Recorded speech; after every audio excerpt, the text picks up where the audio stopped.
Hello, ladies and gentlemen. Welcome back to Full of Sound Reviews. I'm Ethan, and today's album that we will be reviewing is Braille by Milkmine.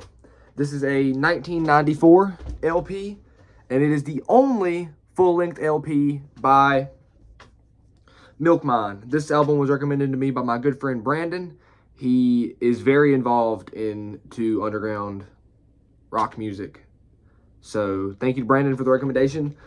This album, I had never heard of. I had never heard of Milkmine. I didn't know who they were. I didn't know anything about them. They're not popular. You can only find this album either through YouTube, on YouTube as a re-upload, or by buying the record off of Discogs. This band they don't even have a Bandcamp. That's how underground they are. But this record surprised me. The first thing to note about this record is that Milkmine, this album, Braille by Milkmine, is a noise rock, math rock record. Okay?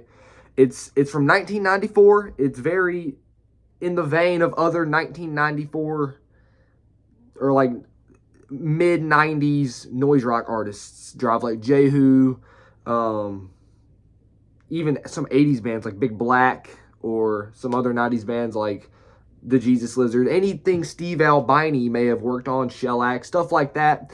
You can expect to hear influences from those artists all over this record. The one thing about this record that surprised me the most is that it is extremely bass heavy. As a matter of fact, Milkmine didn't even have a guitar player. They had two bassists and a drummer. Well, one of the vocalists played bass, they had another bassist, and then they had a drummer. I didn't expect that at all. At first I caught myself wondering whether this album had guitar on it or not, because there are slight signs, and there's these little faint, feedback noises and just like amplifier noise, and there's these harmonics that are in there on occasion. My cat Rick is joining us. Hello, Rick. There are these faint noises on occasion that sound like they're from a guitar, but the further and further on I got into the album, the more I found myself thinking this may just be a bass, but higher up the neck. And that's what it turned out to be. They have a lead bassist, and then they have another bassist, and then a drummer. This album, not even in the fact that they just have two bass players, this album is so bass heavy. The vocals are very in the back. The vocals are more akin to like a Converge record, with how in the production, the vocals aren't meant to be vocals. They're meant to be melded into the noise that this record brings along, into kind of a wall of noise and sound of alt-rock goodness.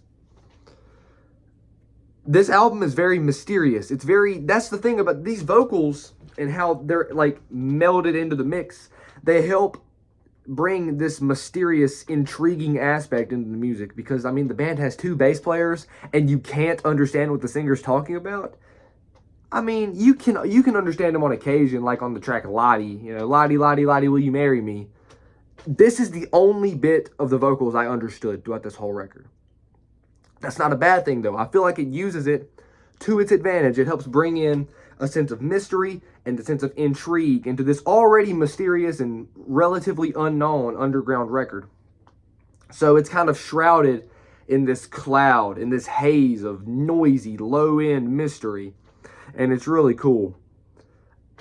Apart from the fact that this band had two bass players, they do some pretty cool stuff production-wise. There's, on the last track, in Evening Gown, there's this section throughout the middle of this. It's a 7-minute song, and throughout this 7-minute song, there's this section of like reverse play and like scratches, not from a guitar, but like from just the production, like tape loops and everything, kind of like in a This Heat record, and there's some really cool production tricks on this album. I actually enjoyed this album more on the second listen, because if you guys didn't know, the way I review these albums is I listen to them once actively throughout the day as I'm doing what I like to do throughout the day, and then I listen to them again at nighttime that same day just to listen. I lay in my bed, cut off all the lights, put on my headphones, and I listen to the record. And so I get to kind of grasp it at first to see if anything stands out, and then again to see if see if I didn't catch anything throughout my active listen. Or my passive listen. There we go, my passive listen. I enjoyed this album a lot more the second time, I'll tell you that right now. The first time around, I didn't really catch some of these bass leads and some of these vocal melodies that I couldn't catch at first. There's, in the song An Evening Gown, there's this part where the bass and the vocals play the exact same melody. I didn't hear that. I didn't even hear the vocals. There's a song on this album I thought was an instrumental track. It's called Split Tail, I believe is the name of it. It's 4 to 5 minutes long. It's right in the middle of the album. Fantastic track. I thought this was an instrumental track, but it's actually a spoken word track. But the spoken word part is so deep in the mix, you can't really hear it if you're not paying attention. And that is what I enjoy about this album. It is clouded in these little nuances, in these little mysterious ways that other albums are not. But this album isn't a noise rock album because it's dissonant and because it utilizes a ton of feedback and because the riffs are angular, you know. If you listen to Drive Like Jehu or you listen to Sonic Youth, you'll hear these clashing guitars. You'll hear bana and dana from different sides and panning effects, and you'll hear feedback and dissonant triad chords. There's not any of that because it's just bass. There are chords on this record, yes, but most of it is just groovy bass lines. But the thing that makes this album so overwhelming and such a noisy listen is the fact that it is two basses. That's a lot of low end in your ears. And you're having to listen to that for 45 minutes.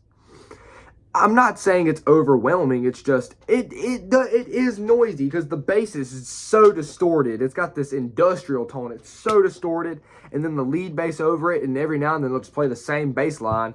And it's groovy, and it's heavy, and it's loud. It's loud, and then you can't even hear what he's saying, so you're just bopping your head to the instruments, and you're just kind of faintly hearing vocals in the background, and it kind of melds into this one this one wave of low-end noise.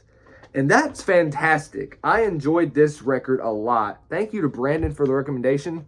I would have to say my standout tracks on this one are Split Tail and then the song following it. I forgot the name of it, but it's the song after Split Tail. And Split Tail has this kind of low, like slow bass line, and it's kind of just like easing along.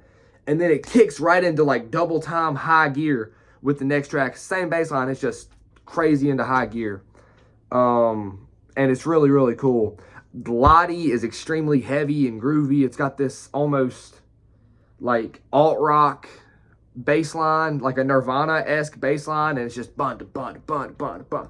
And it's like you can get down to it even though it's in 5/4 time. Oh, this album's very mathy as well. The first song, Breathe, is in 5, I want to say it was in 7 time or 5/4 time. There's so many different parts and lines and riffs throughout this record that alternate between 4/4 and 6/4 and 7/4, 5/8. Like there's a lot of off-kilter rhythms, even though the riffs themselves may not be dissonant or angular. The rhythms they're being played at and the tempo shifts that are going throughout it certainly are off-kilter and angular, to say the least. This is a great record. Also, the first track, Breathe, and the final track, An Evening Gown, are also two of my favorites off this record. I wouldn't say this album has any skips. There are certain parts, like Snot Boy, for example, repetitive. There's a clean song on this record that kind of detracts from the overwhelming vibe, but it's there as a form of interlude because it's just to give you a break from all of this distorted, overwhelming noisiness. And I like that about it. It's not necessarily a great song per se, but it works great in the context of the album about halfway through.